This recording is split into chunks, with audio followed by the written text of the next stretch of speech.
So, this is David Tal, and this is Hope in the Balagan. And today we're going to take some time and talk about the Balagan, or the Balagan war that's being actually fought, both on the ground, but more importantly, being fought in the media sphere. And this time we'll be talking about lies and deceit and falsehoods and narratives that turn everything upside down. A lot of things that are part of the world that we live in today. But before I go into this very deep, I want to make something very, very clear. There is a war on truth, and Hope for Our Times and the Balagan Connection have both been saying this again and again. There's a war on truth that is being fought on all the different spheres. Not only this, and not only in connection to Israel. And in that war on truth, we need to use what I call a truth filter in order to figure out what's right and what's wrong. And the truth filter, in my mind, the way I grew up, and I think most of you would agree with me, the truth filter is the Bible. You put question on the Bible, and outside, if you read it correctly, and if you are in the Spirit, outside on the other side, you come out with truth. So I want to start this whole discussion with something that the Bible said very, very clearly about the connection of God, people, and land.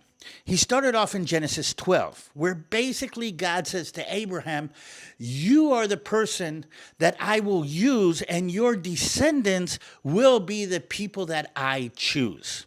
I choose for a lot of different roles, and there's a lot of doctorates that people have been writing about that. But we are the chosen people. We're the chosen people by God because God decided to choose us, and that happens in Genesis 12. That's way, way back at the beginning. Then in Genesis 15, he goes up one level and he says to Abraham, I am making a covenant with you. I'm making a promise. In Genesis 15, he says, to you and your descendants, I will give this land.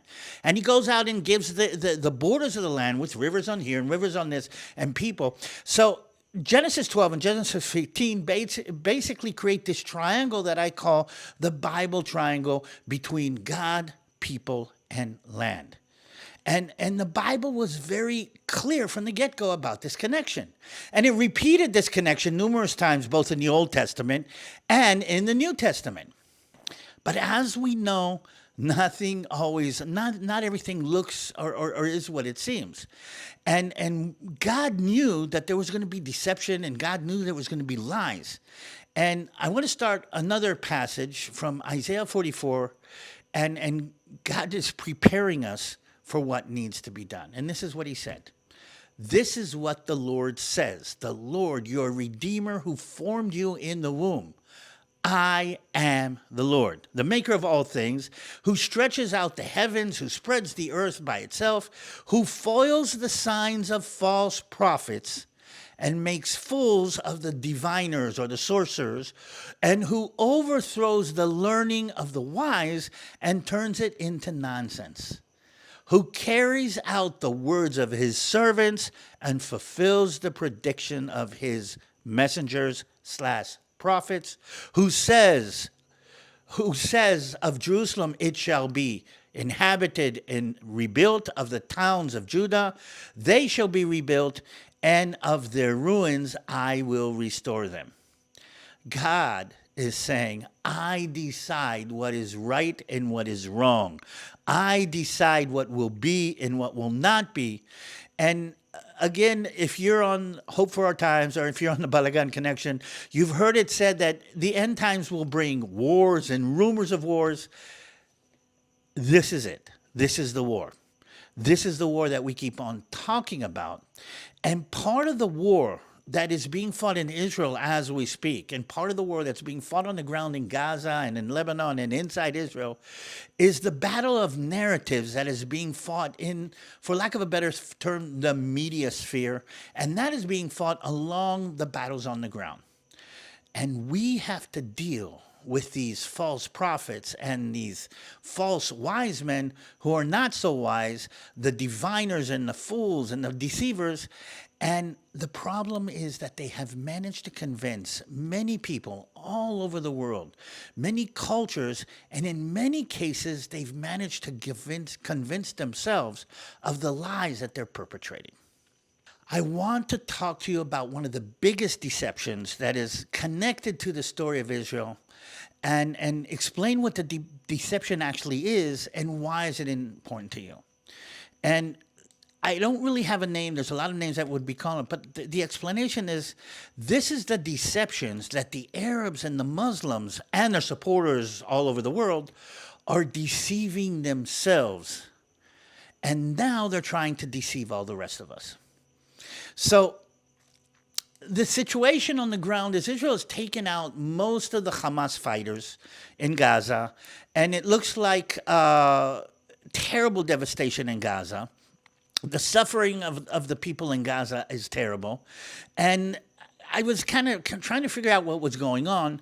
And one of the main mistakes that Israel made leading up to the Gaza war on the 7th of October was the Palestinians, or thinking that the Palestinians, the people in Gaza, knew that if they ever did pull off an attack, the terrible attack like they did on October 7th, they would suffer greatly from what Israel would do to them as a result of what happened. We thought that that was a deterrent. We thought that they would be afraid of that. We thought that the lives of their own people and the devastation of where they are would deter them from raising Israel's anger like that. We now know that was a mistake. They were not deterred by the suffering of their own people. And before we go into this too deep, no, Israel does not target civilians. It is not perpetrating genocide. It is not killing babies. But still, the suffering in Gaza as a result of the Hamas using the Gaza population as part of their war effort is horrific. But as I was going through this, trying to understand the other side of what's going on, something came up that really blew my mind. And that is that there were polls that were taken. I mean, real polls where people went around and asked for people's opinion. They were certified and verified, meaning this is something that we can trust. And the polls in Gaza say that the vast majority of the Palestinians living in Gaza believe that the 7th of October was a good decision. That despite everything that has happened since, that the Hamas leadership did something good for the people of Gaza in the 7th of October. And when you hear about what's happening in Gaza and you see what's happening in Gaza, it blows my mind that these people think that that was a good decision. And I'm even more, 52% of the people in Gaza say that the 7th of October attacks were good for them. And here's something even more amazing. 85% of the Palestinians in the West Bank see the 7th of October attack as a positive event. We need to understand this. This is not normal. I mean, this is not something that, think about Japan saying after World War II that attacking Pearl Harbor was a smart move. Or Nazi Germany, after everything that they went through, saying, okay, our attacking the rest of Europe was a good idea. You've got to figure out why, after all of this that they've gone through, why is that the situation? And what I find fascinating is that the progressive elements, even in the Western nations and the colleges across the United States and across the world, are actually buying into this narrative. That from their point of view, what happened in the 7th of October was resistance. It was a good idea. It was a normal thing. It was actually justified.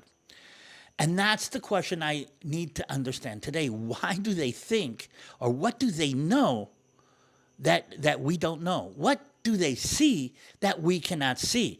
What do they understand that we don't understand as Western people? Because it would be devastating for me if something happened like this to me. What do they think is happening that is not in line with the reality as we know it? And this is something that the mainstream media doesn't talk about, and I think we need to tackle that today. In order to go into this a little bit deeper, there are a few answers to a couple of questions that the answer to this has a shallow version, a mid version, and a deeper version. The shallow version is what we see along all of the media. Why do the Palestinians think that this was a good idea? The shallow version, I think, would be defined as they just want to see as many Jews, as many Israelis die as possible. They want to cause as much damage and as much pain and as much bloodshed in Israel as they can as part of their sense of injustice and a need for revenge. And it's very clear. They say it. The Palestinians in Gaza say it. The more Jews die, the better it is. It makes them feel good. But I do think that even though that is terrible in itself, and they do teach their children to kill Jews, that's only part of the truth. And it definitely makes sense when you see the footage of what happened and you hear the rhetoric. That's what they're trying to say. But there is a deeper level to the explanation, and for lack of a better word, I'm going to call this explanation the struggle or the war or the clash of civilizations. There's a clash of civilizations between the Arabs living on the land and the Jews who are called colonizers that reached out from colonial Europe to steal Muslim Holy Land. And what is happening, according to this explanation and this idea, what is happening today is a guerrilla war being fought by indigenous people against their colonizers.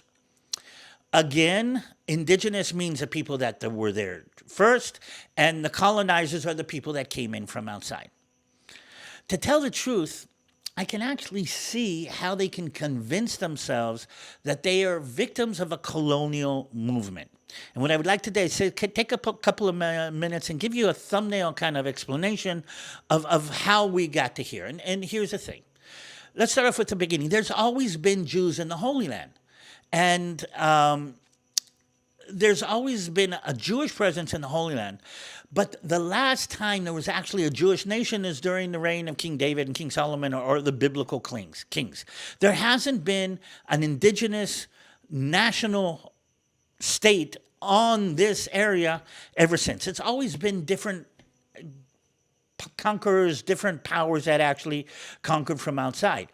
The Holy Land has always had a population in Hebron, the city of Hebron, Jewish population in the city of Tiberias, a Jewish population in the city of Safed, above the Sea of Galilee, and there's always been a Jewish population in the city of Jerusalem.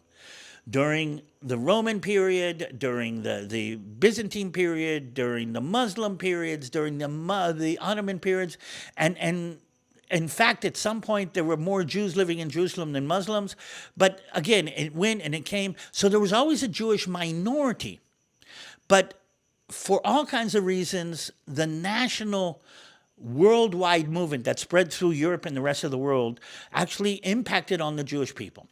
And while the British were becoming more British and the Germans were becoming more German and everything, there became a national movement where Jews are saying to themselves, why should the French have a homeland and we don't? Why should the Germans, the Italians have their land and we don't? And a political movement of returning the Jews to their homeland, the land that we came from, started growing up in the late 1800s and early 1900s.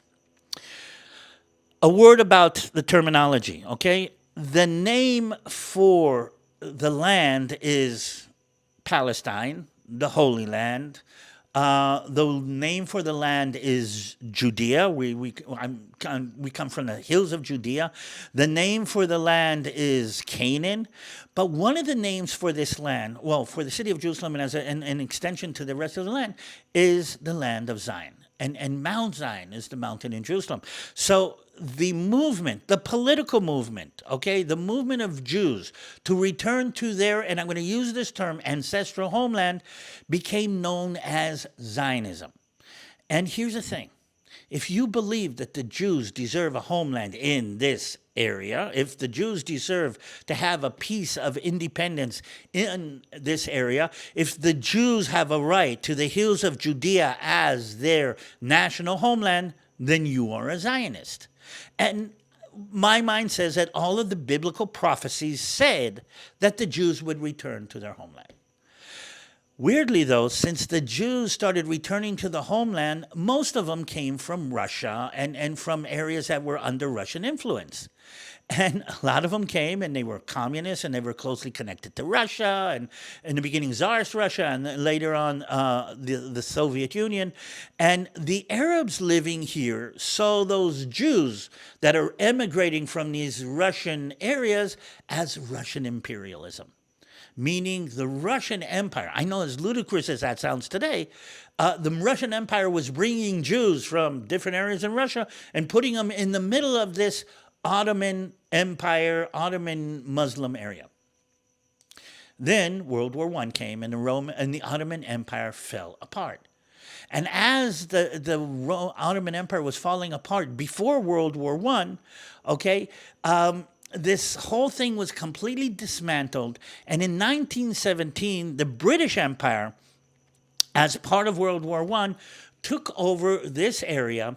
And as a result of agreements that were made between the British and the French, even before the end of World War I, they decided which areas would be under which sphere of influence.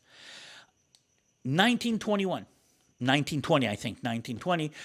in San Remo after World War I, the world came together and decided to dismantle the Middle East and hand out pieces of the Middle East and create different nation states.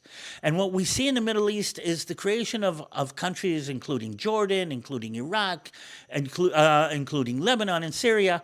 And the San Remo Accords gave the area that was then called Palestine to the British as a mandate, meaning this is an area where the people aren't ready to rule themselves. There was a small amount of Jews and there was a small amount of Arabs, and the idea was the British would have a mandate over this area from the Mediterranean Sea all the way to the Iraqi border, and they would kind of keep control until the people, the local population, can get their act together. The first thing the British did is take 70% of what was then called Palestine and hand it over to the Hashemites. The Hashemites was a family, part of them were in Saudi Arabia, and they created the nation called Jordan, but they left the area between the Jordan River and the Mediterranean Sea for their control. So you've got a British mandate over an Arab population and a Jewish population living between the river and the sea. We're now between World War I and World War II, and Jews are fleeing Europe in order to get away from what was going on in Europe. The problem is that in the beginning of this period, the British Empire was actually supporting the return of the Jews to their homeland. A lot of them were Christian, and they accepted what we call Zionism, and from the point of view of the Arabs living in this area, now they saw the Jews coming in under the auspices of the British Empire as British imperialism, meaning we had Soviet imperialism or Russian imperialism. Now we have British imperialism. And they saw this as part of trying, or the Europeans trying to kick them out of their land. Well, nobody was kicked out of the land, but you can understand the tension. And there was actually massacres that took place between the Arabs and the Jews. I mean, 1929, the Arabs went into Hebron and massacred people just with knives and clubs. And there was an uprising against the British. So there is this feeling among the Arabs living here that the Jews are just part of something that is being pushed onto them from the outside. And that is part of the reason that the Arab world, the Muslim world, sees us as a foreign entity in the middle of this Muslim territory. The point I'm trying to make here is that if you disconnect the biblical promise that we talked about in the beginning from the book of Genesis, okay, you disconnect the biblical promise, you don't have the indigenous element of the Jewish people in Judea. And from the point of view of the people who had set up shop here, this becomes imperialism. This becomes colonialism. This becomes something from the outside trying to take something from us.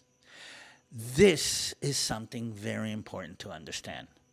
That's where the colonialism comes from. That's where the basic aspect of Jews coming in and stealing land from the Arab actually comes from.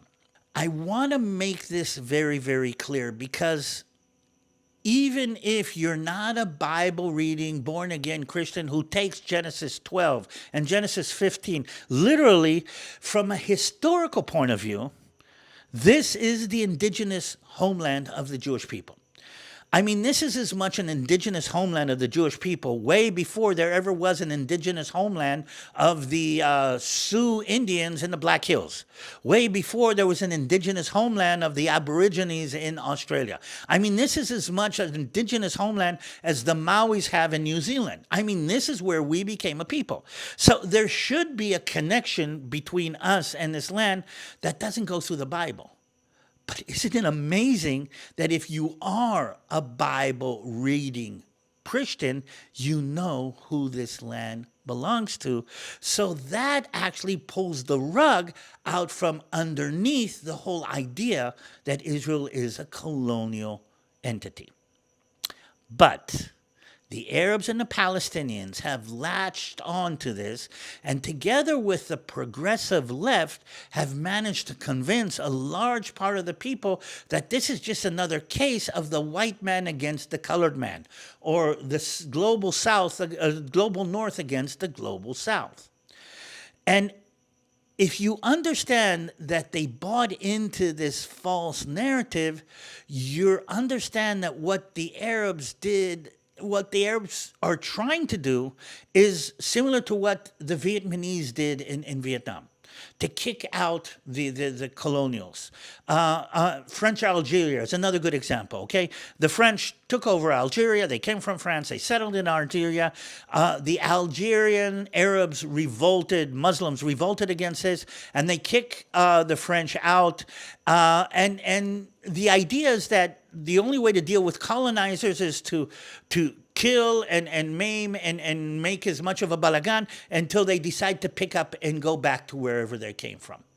And today, the Arabs, the Muslims, a lot of the Muslims all over the Muslim world, and especially the Palestinians, see us as the long arm of American influence and imperialism in the Middle East. And that is the narrative that they've been teaching their children for more than 100 years. That is the tragedy of this situation. The tragedy of this, the sadness of the situation is based on a narrative that they believe that by using guerrilla tactics, like in Algeria or in Vietnam, they can kick the Jewish people out of here back to their homeland. But there's two major flaws that I can see in the Arab-Palestinian narrative and in the progressive narrative. The downfall of the Arab world and its struggle with Israel, and more particularly the downfall of the Palestinians or the tragedy of the Palestinians, is not understanding that we are not colonists. We did not colonize. We did not come from a motherland back into a different land and take it over. We have nowhere to go back to like the French had in Algeria. We're not colonized. In fact, the opposite is true. This is probably one of the first examples of decolonization, of a colonized people who were kicked out of their homeland and colonized by other powers coming back to their homeland. Somehow, The Arabs have hooked up to, we can do what the Indians did in India to the British. We can revolt, we can push back. They're not doing it like Gandhi did, okay? They're doing it like other revolts took place. But basically, the idea is if we stand up and we push back enough, if we teach our children this is their land and to fight for it, in the end, we will push the Jews back from here to wherever they came from. One of the main problems with that is that most of the Jews that live in Israel today did not come from Europe. They were kicked out of Arab nations. Let me say that again. They were kicked out. The vast majority of Jews living in the land today were kicked out of Arab nations, okay, when the Arabs ethnically cleansed the Jews from their homes and areas where they lived for thousands of years, and a lot of them came to here. But again, what you need to understand is both from the Arab nations and the European nations, the Jews of Judea have no motherland to go back to. And the reason for that is this is our motherland. On a more military political aspect, that's part of the reason that Israel has fought and won all of its wars since its establishment in 1948. We won the war in 1948, we won the war in 1967, we won the war in 1973, and now that we see what's happening, I mean, do you understand that the Jews realize that we have no choice, we have nowhere to go, we have to win. That is the tragedy of the Muslim mentality or the Palestinian mentality of what's going on here. That's one of the reasons that they think that a guerrilla warfare or the terrible atrocities that they're going to pull off, okay, is somehow going to push Israel back. And the West, the progressive woke West, the socialist West, which is kind of weird, has bought into this narrative. What's absurd about this is that Israel is the best example of actual decolonization, of a returning of a people to their homeland that the world has ever seen. But here's the thing. We're turned into the bad guys. And if we're turned into the bad guys, okay, that justifies everything that has been perpetrated against us. Wait a minute. In a world where victimhood has become an asset, we are the Jewish people. We are the people who have been most persecuted, murdered, derailed, delegitimized in the world. Nobody else is more, as a people, is more as a victim than us. It's not by chance, okay, that Satan has aimed a vast majority of his more heavy artillery against the Jewish people. And in this upside down world that we're talking about, the Jews who come from here are now being called the colonizers. And like Pastor Tom would say, you cannot make this stuff up. I mean, it's amazing. So that is the first major flaw in the reasoning of the Palestinians and the tragedy of the Palestinians, and even a lot of progressives who haven't even spent enough time to figure out what river and what sea. But if you connect to where we started off on the beginning of this, there's a deeper, more profound flaw in this war, or in the way the Arabs see this war. And let's start off with what we're talking about. There's a God who made the heaven and the earth, who knew me from my womb. He knows what is right and he knows what is wrong. And he has laid down in the Bible prophecies that are connected to the way he sees the world is going to go. That's the way he sees it. And if that's the idea, if you want to fight against God and against him fulfilling his promise, or you want to disrupt the promise and the plan of God in the world, you actually take these promises or take these prophecies and you turn them upside down. Do you understand that the Palestinians and the Arabs who say that the Jews do not have a right to this land are not only fighting a guerrilla warfare against what they deem as a colonist, but on a spiritual level, they're trying to disrupt God's plan. And if you can throw a wrench into God's prophetically laid out plan, you can throw a wrench into the reality of this world, and that is a completely different kind of warfare. That is what I needed you to understand today. Let's go back. This is the God who foils the signs of false prophets, who makes fools out of the sorcerers, who overthrows the learning of the wise and turns it into nonsense, and carries out the words of his servants and fulfills the predictions of his messengers. That is the war that is being fought today. And I thought it would be really, really interesting for you to understand that, again, the narrative that the Palestinians and the rest of the world, the Arab Muslim world, that Israel is a colonizer and a usurper and have stolen the land, is as much an affront to God's plan, God's promise, and God's policy as it is a military and political mistake on their side. And just to make it more fascinating, is Iran has bought into this narrative.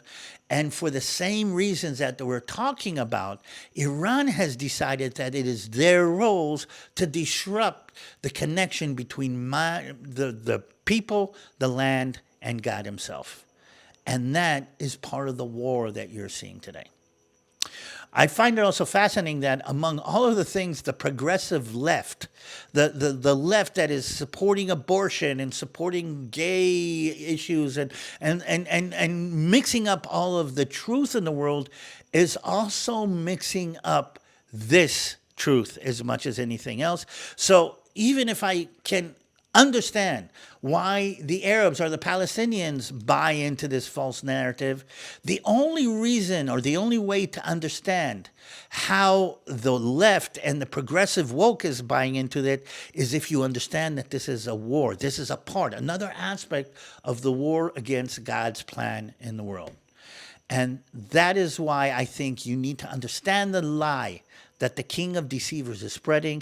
You have to understand that the war on the ground is part of a greater war of spirit. And this is what's going on in the Middle East today. I need you to pay attention to what's going on in the next couple of days and next couple of weeks, because this is going to be a very pivotal week for us in the land. And I think as a result of that in the Middle East, and I think as a result of that in the rest of the world, it's all come to head. I mean, Israel has been trying to appease this evil, appease this enemy for a long time, but we've come to a point where we can't appease it anymore, and Israel has started to strike back at the Hamas deeper inside, and it's just a matter of time till we manage to finish off that issue.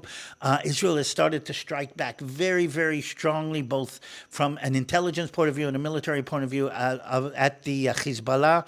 And if you know what happened a couple of days ago, Israel's about to strike back probably very strongly against the Iranians. And that is the situation on the ground today. Pray for us, pray for Israel, pray for our leadership, pray for your leadership. Well, I'm American now, so our leadership, and pray for God's chosen people. Before I forget, I want to say thank you. Thank you for all of these people who are supporting Israel. Thank you for all the people tuning in here, listening to what's going on. Thank you that you are the people who understand the Bible, understand what the Bible says, and understand that there's a king of deception kind of making a lot of headway as we talk about it. And I just want to say thank you to Hope for Our Times for making this possible. Tune in, because we'll be bringing pieces and parts of this as we go along. This is David Tal, and this is, I hope, a ray of understanding the Balagan, an array of hope for my people and for the rest of the world. Hope to see you soon.